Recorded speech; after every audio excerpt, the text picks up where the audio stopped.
Hello, everyone. My name is Valerie, and I'm an alcoholic and an addict. I come from a family of alcoholics and addicts on both sides. My parents wanted the best for us, so they moved to a good neighborhood with well-rated schools, thinking that it would be a safe and healthy place to raise their children. As it is evident today, there is no place that is safe and healthy that is not affected by drugs and alcohol. I began smoking marijuana at the age of 13. As a result of that behavior, I was raped, and like many little girls, I thought that it was my fault. I was full of shame and guilt.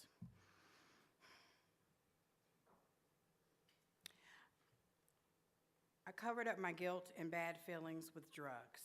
As my disease progressed, so did the drug of choice, my drug of choice. I went from marijuana to cocaine to crack. At the age of 20, I had 2 children out of wedlock. I didn't know what it was like to be a mother. I was able to keep a job and hold down the household for a while until I started using drugs more and more. By the time I was 30, I was in a relationship with a married man. I was pregnant, and this time I couldn't stop using. I was so far gone that I took my children and hid from my parents for 6 months. I was so ashamed of the things that I had done and what I had become. I was leaving my kids home alone. I was in a violent relationship with my boyfriend beating me on a regular basis. Once my son was born, I needed the support of my family, so I called my parents. They were always there for me. I was totally out of control by this time. My oldest son had went to live with my parents because he got tired of calling 911 on a regular basis. My daughter became my primary caregiver of my youngest son. My bottom hit when I left the day before Christmas with my kids' gifts to sell them for drugs. I didn't come home for days. I was getting high at a friend's house. She said, "Valerie, you're going to kill yourself, and it's going to happen really soon if you don't stop. You need to go to your mother and tell her that you have a problem, and you need to ask for help." I thought, telling my mom I have a problem? Like she didn't really know I had a problem. My mother used to ride by Amethyst all the time, and she would say, "That's a place that they have for women that have a problem with drugs and alcohol." And I would say, "Yeah, that's good, because they need a place for them."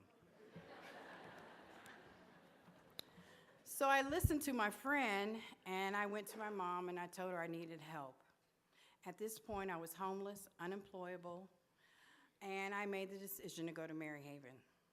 I stayed in Maryhaven long enough to realize that I did not know how to live life on life's terms, and that 30 days was not enough time for me to figure that out.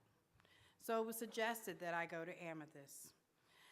And when I went to Amethyst, I took my daughter and my youngest son.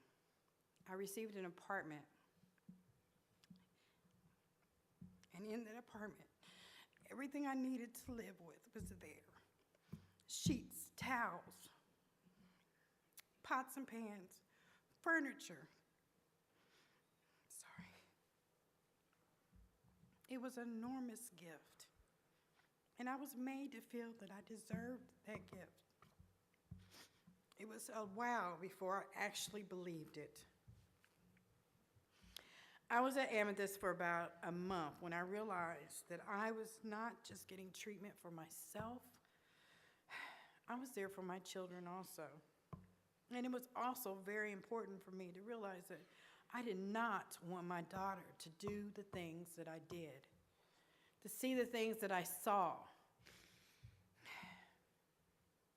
I'm standing here today with 19 years of sobriety.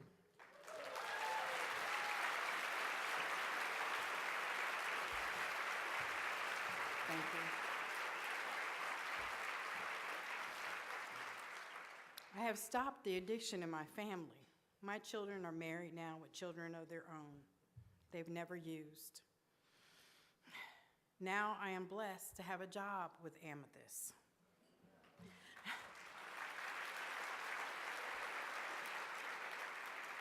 Not only did Amethyst save my life, it saved my children's life.